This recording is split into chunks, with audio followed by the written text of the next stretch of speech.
This is Your Bird Story, a broadcast of bird stories told by everyday people about their interactions and relationships with wild birds in cities. I'm your host, Georgia Silvera Seamans.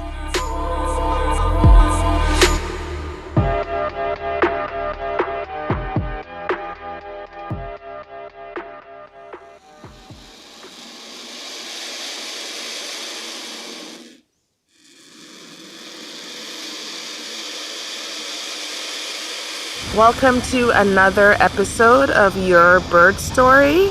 I'm recording from Washington Square Park with a friend, Leo Douglas, and I'm going to ask Leo to introduce himself to listeners. Hi everybody, excited to be here with you.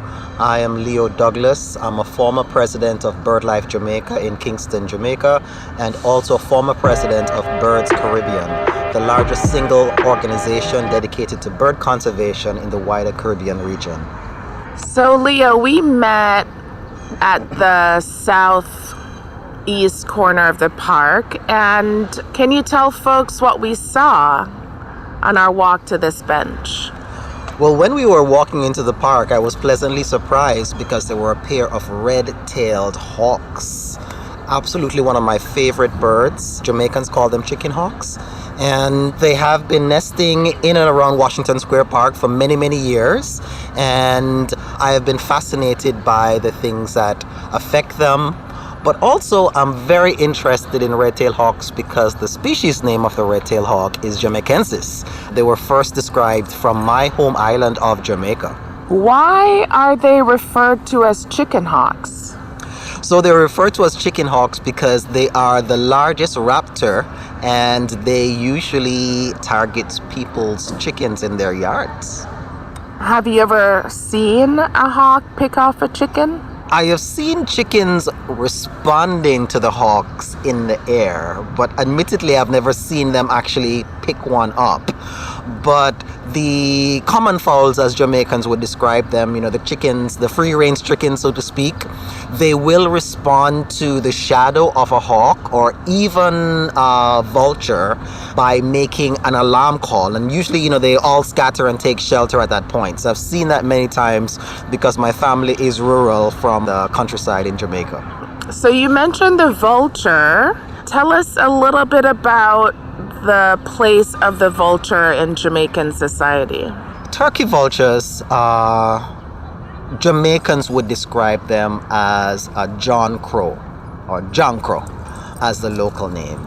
And they're very, very important in Jamaican society and have been so for a long time. And this is actually a point of interest for me because my awareness and knowledge of why this is has been evolving. Growing up, I was very aware that people had a lot of sayings about John Crows, turkey vultures, some of them rooted in Jamaican colonialism and class relations and race relations as well.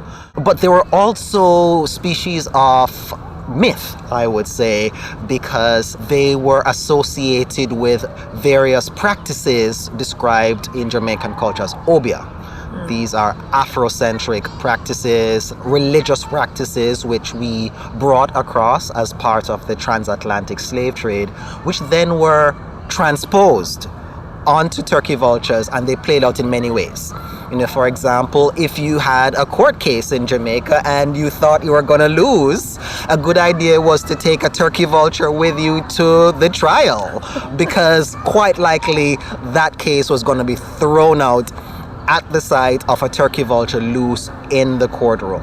So they were very much embedded in various aspects of Jamaican culture, the names of the birds, and there has been some relatively new information that I've been aware of that actually the local name John Crow is actually of African derivative, as opposed to what I grew up hearing earlier on, that this was something which was kind of organically derived in Jamaica because of somebody who was called John Crow. So Leo, you have embarked on a research project that is looking at the origins of bird names in Jamaica and the Caribbean and the ties to countries on the coast, on the west coast of Africa. Could you talk a little bit more about that? I think you hinted at that with the origin of the turkey vulture's name in Jamaica. So, a famous historian described British colonialism and the whole unfinished business of colonialism, wherever it was, as the great forgetting machine. So much has been lost in terms of what things were called, how they were described, beliefs and value systems associated with anything, all things, people, places, names of species, foods that individuals or communities or entire nations or groups of people would have used or valued or eaten. And this is also true of birds. We can only have brief windows or snippets of what these names and value systems might be. But for me, it's so important that we regather these things, we collect them, we rethink them in terms of archiving and have a sense in terms of what our ancestors and our foreparents might have thought of nature, might have thought of birds, might have thought of the natural world. This is very important to me, and I think it's also very important for the study and practice of conservation. People value identity. People value their sense of place and a sense of culture and all of these things.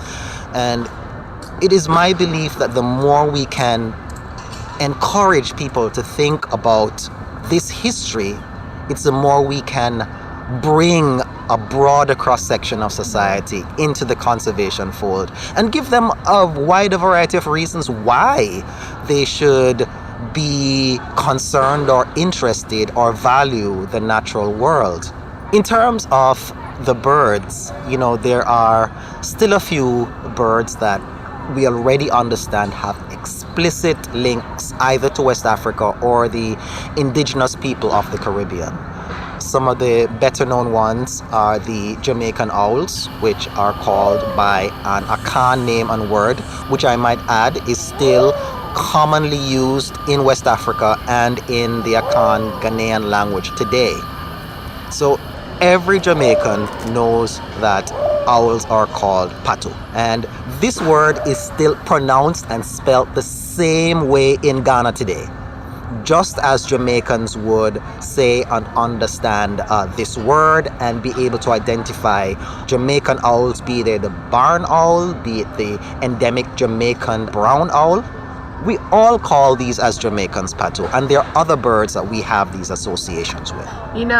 Growing up in Jamaica, I don't think I encountered an owl, so I wasn't familiar with the word, but when I asked my mom about it, she knew the word.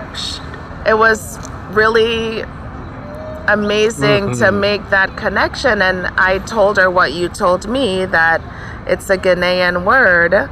She almost responded like, well, of course it is. There is just that connection between Jamaica and people from Ghana. Totally, absolutely. And it's also, such a moment for us, I believe, as well, because here we have these words that we called places, names, things, birds that are obviously not English words. And we have an opportunity to actually start to question and do research in terms of where these names are from. Because you're right, just like your mom, many people do not know. Many people do not appreciate. Many people have not been taught as a part either of their formal or informal education the roots, the origins of these words and the cultural, religious, spiritual, traditional associations that people had with these things.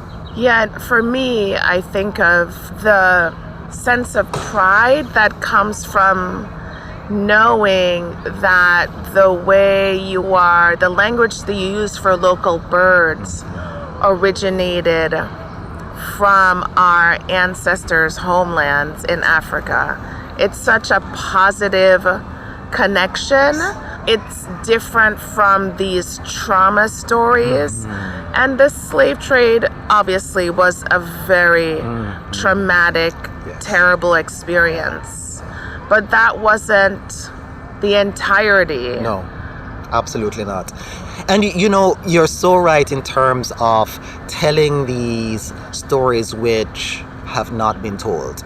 So, one of the things that the plantocracy, the colonial experience was most afraid of was identity among Africans.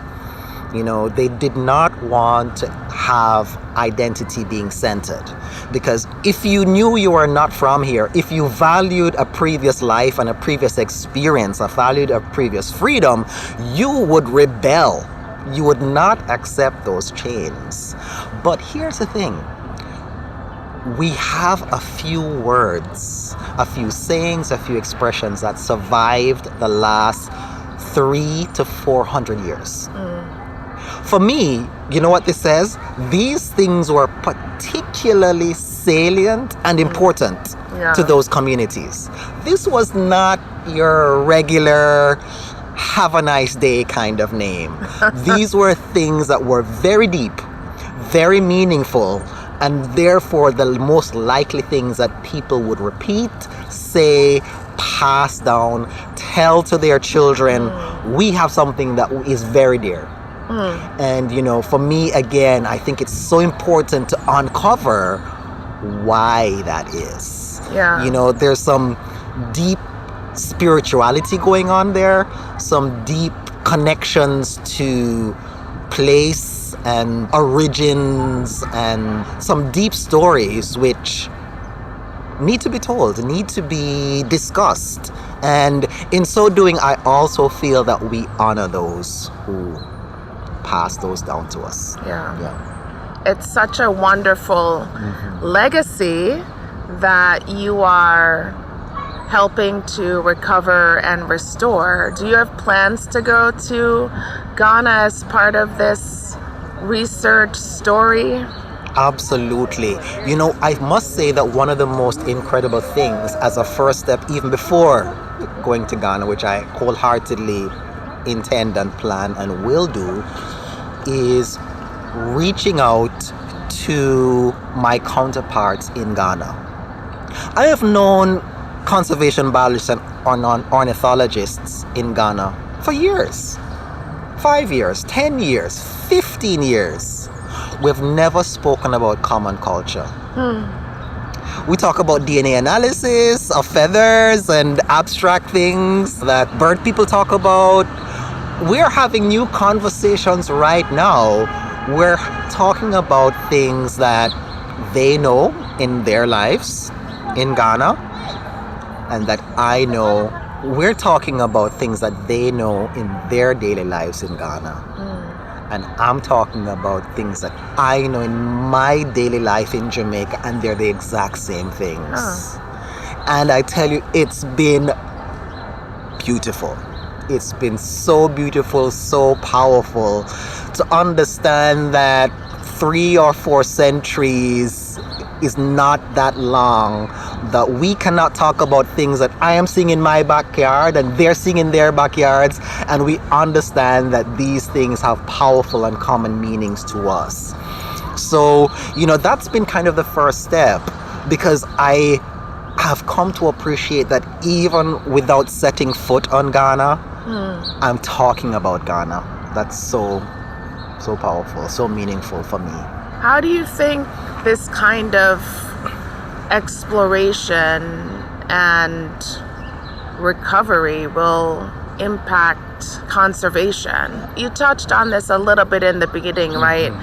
This kind of work makes meaning for more people, for all people, right? Because birds, because of their migratory lifestyle, they connect us all in ways that maybe we don't think about.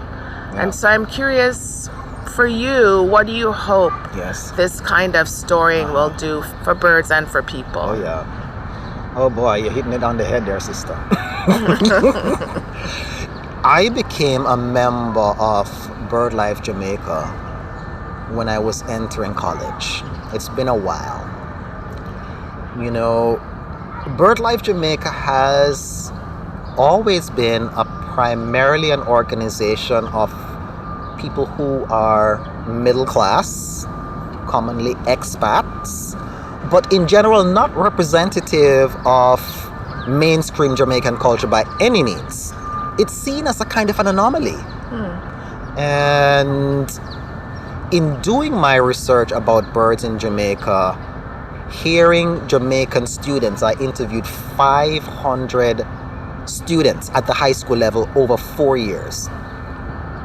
They described people who do the things that I do as white male foreigners. I mean, I am still in shock because, okay, like, all right, that's how you see me. Whoa. But that said, they were describing as something which they did not see as quote unquote Jamaican or something which past and present that they have done or would do.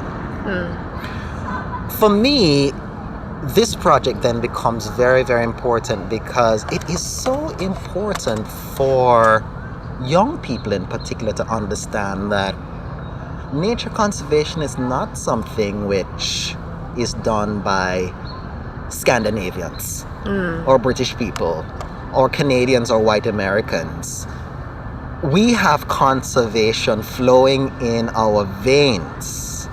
We've always been people who valued birds and species, who had names for them, who had deep beliefs, who had reasons why we wanted these things a part of our world. You know, and have deep-seated reasons why we wanted to pass these beliefs, cultures, values, the preservation of these things to our children. And we have been doing so.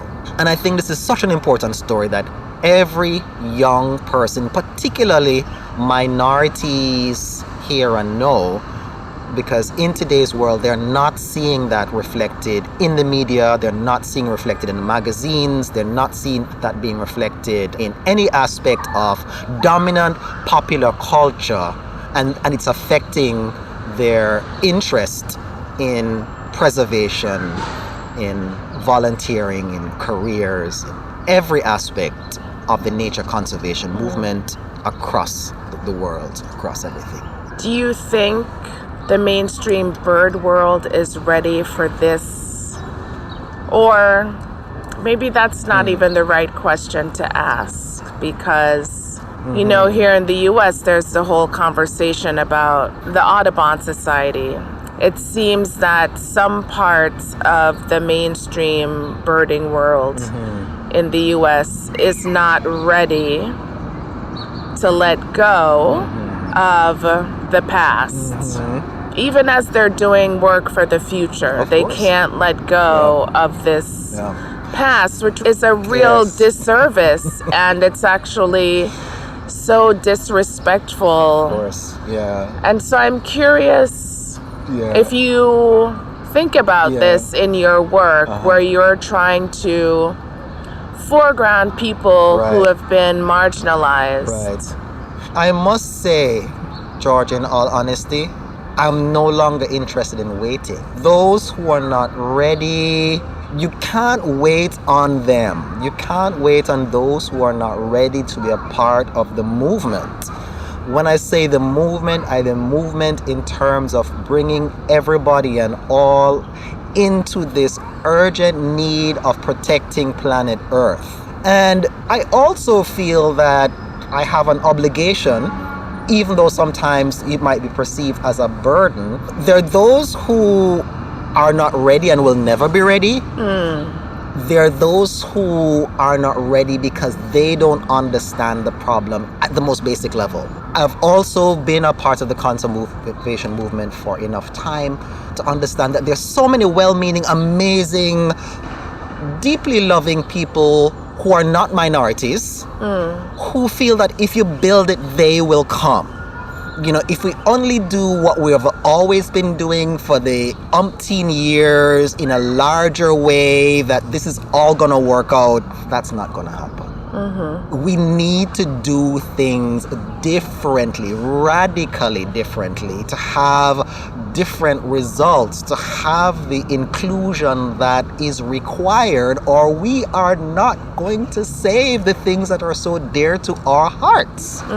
Going back to the work that I did with the Jamaican high school students, certain things were very clear. That if the perception that this was not for them, it was not about them, that it was going to be very difficult to actually get them to be a part of the conservation community. You know, there's a lot that conservation can learn from the field of marketing. You know, I must say that there are things that I like. Clothes, anything. Let's just pick a thing. That doesn't mean the thing that I like is going to sell. You know, you're going to get the masses to crave it and value it. You know, to understand what that thing is going to sell, you have to actually go to the market and canvass them. You have to listen, you have to test, you have to change, you have to adopt to create a product that is going to be appealing. That is where we are in terms of conservation today. We need to think more about how to make that product that's appealing and stop just thinking about, oh my God, we have such amazing things, you know, let's just sell that.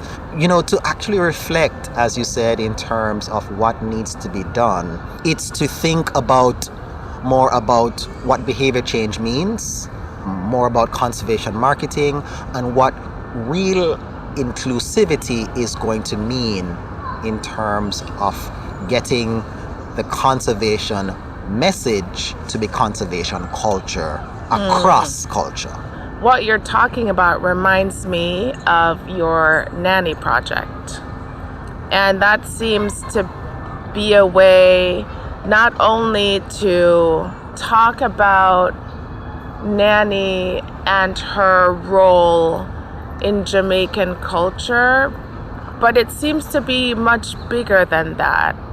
To have Nanny be one of the people, one of the women who are thought of and spoken about when people think about environment.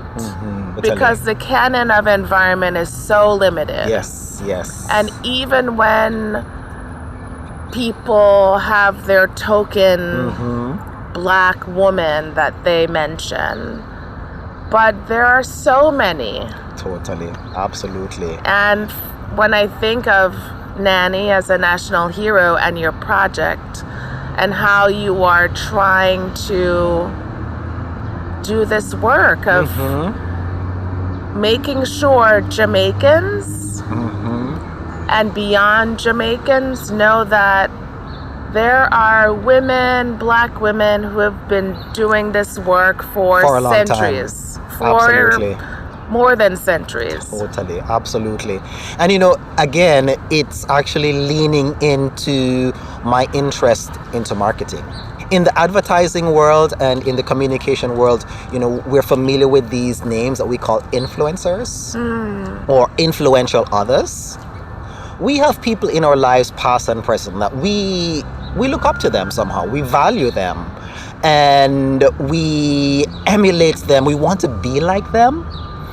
And one thing that I learned about Queen Nanny of Jamaica, so for those who don't know, Queen Nanny was a Ghanaian-born woman who found herself in Jamaica. She was taken from Africa as part of the transatlantic slave trade, and she formed free communities in what is now the Blue and Jonker Mountains National Park. So Nanny formed free communities in what is now the Blue and Jonker Mountains National Park. The lived experience of Nanny was as a woman who had a deep appreciation of the forest, of the biodiversity, of the birds. In fact, there's even a bird that represents her. It's called the mountain witch. It's the endemic crested quail dove, a beautiful blue and mauve and brown cream dove, which is a bird of the understory. It's only found in wet forests in the mountains in Jamaica. Nanny was the mountain witch for the British. She was feared, she was revered, and she was a no-nonsense woman who was also a bird lover and protector of trees. She was me, she was you. That's a story which, through the reimagining Nanny, we're putting forward to the Jamaican people. She's an influencer. She's a role model for us all. As you said, she was doing this 300 plus years ago. We should continue the legacy of Queen Nanny. It's also an important story to tell because it's also a story about race. It's a story that we can understand that dark-skinned people, black people, African people have always valued and had their connection to land and place and species. And it's something which young people need to see. This is not just about David Attenborough, who I've always valued and loved, and I grew up watching his shows, but this is also about somebody who Jamaicans can see themselves in. Right. And grow up and understand that they can be that person, as opposed to hearing Jamaicans very sadly tell me that they could not grow up and be David Attenborough because he lives a completely different life, completely different space, and has a completely different identity that they felt that they could either not own or would not be accepted as if they assumed that identity or role. That's very disheartening, right? And so this is why representation, and I mean authentic representation, right? You're not assigning a false role to Nanny. These are things that were part of her life that she embraced and did very well. Yes, absolutely. And to that point in terms of being part of her life, hearing high school kids in Jamaica talk about bird watchers and conservationists, they would associate this lifestyle with words such as, this looks like vacation, or this looks like something that somebody has a ton of money, they don't have to work, so that they go out and they protect the primates in the forest. They protect the birds and stuff like that. This can be their lives. But how about this actually being your life? That you're doing protecting trees and loving birds, just a part of living. Yeah. Just a part of what you do every day, as Nanny did. And we can do this. That this doesn't mean when you become upper middle class or when you become this rich and retired person that you can travel the world and go to Antarctica and, go sit with the penguins or the puffins or whatever is there. This is something which we can own as just a part of being who we are. Yeah, and in the place that you are. In the place that we are. Yeah. So true. I mean, Jamaica, a hot spot, right? That's your place and backyard. Yeah. It can all happen right there. Right there. And in these ancestral ways, a part of doing the interviews for the Reimagining Nanny project, I was reminded because, honestly, sometimes we grow up and we forget the things that our grandparents told us. By hearing the interviews, the Maroon spiritual leaders, for example, talking about that. Oh yeah, Jamaicans, in the time of my grandparents, they would have planted a tree to say, okay, yes, this mahogany tree or this cedar tree, when I die, that is what you're going to use to create my coffin. And my grandchild or my child is born, we're going to plant a tree with the navel string of this child to commemorate their existence and their growth in the world. This tree is going to grow with this child. The child's identity is going to be tied to this tree. So, life's journeys, births, deaths, etc. were marked with trees. This was not them saying, let's go cut a tree in the forest to create these things. It was about, let us plant a tree. And this was so interesting because this was when there were more trees that could have potentially been cut in the forest, but still they were so invested in planting new trees. Yes. It was daily life. Yeah. It was just how they lived their lives. It was cultural practices, which unfortunately, like the names of the Patu, like these Akan words, are being forgotten and threatened with a kind of cultural extinction. Yeah. I mean, how wonderful to tie your life to a tree that you are growing with this tree. Totally. Absolutely. You know, it's very deep, very profound. And for generations before us, this was so normal. Yes. So normal. Yeah. I remember my mom talking about, planting the belly button. Yep. Planting the belly button, the navel string tree on your tree, And people would actually go to visit this tree through their lives. They understood that this was their tree. I mean, that's so beautiful. Yeah. So beautiful that they had that kind of connection. That rootedness, right? Because I suppose you can think of like trees being, they're rooted in the soil. There are a lot of associations that are happening under the soil, but we get to actually be a physical part of that because part of our birth body is embedded in the roots of the tree. Yes. And it was also a very African, Afro-Caribbean way of existence as well, because there's still many myths in Jamaica, in particular about certain types of trees like cotton trees. That the ancestors, lived along with us. They were in the trees. They were in the cotton tree, the duppy trees as they were called. Yes. I've been actually looking into a lot of old artwork where this was represented in art in terms of these ancestral spirits or duppies in the trees. So, our foreparents, they planted trees, they valued trees, and they felt like these protective spirits were in the trees living with them. These were important, very, very deep. I'd like to close our conversation by asking you, what is your favorite bird? I would say that has evolved. When I was growing up, I loved the banana quit. The reason why I like the banana quit, it was a very colorful small bird, kind of like a honey creeper, and it was everywhere, my God. And they're they sing, and that yellow and black and on their bodies was just so striking. Honestly, I would still think that the banana quit is my favorite bird, and seeing a banana quit brings back important childhood memories. It's also a bird, I might add, that's found across the Caribbean. Yes.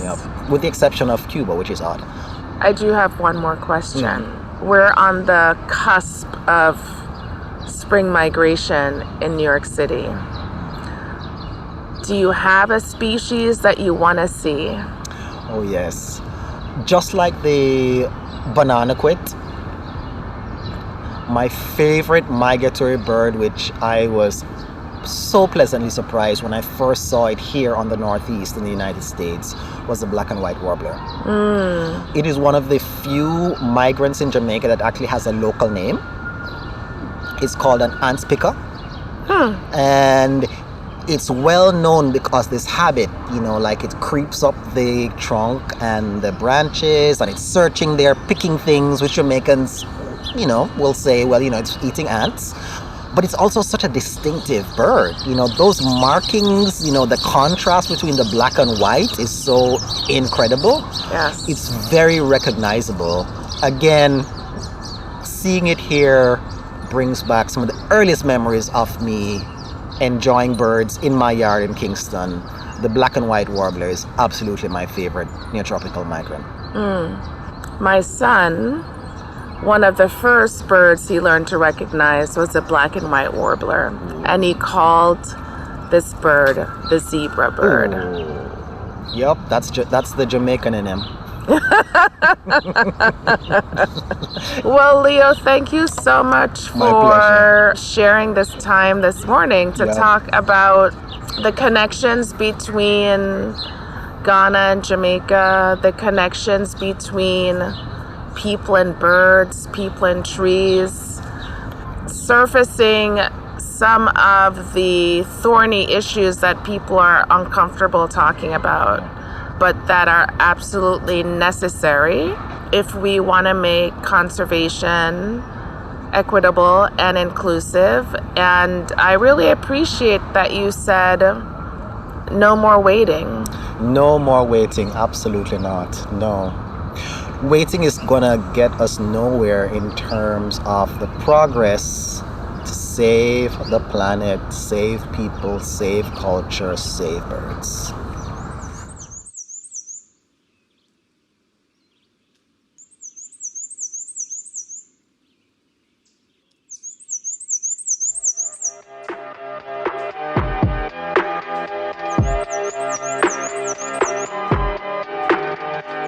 Thank you for tuning in to this episode of Your Bird Story.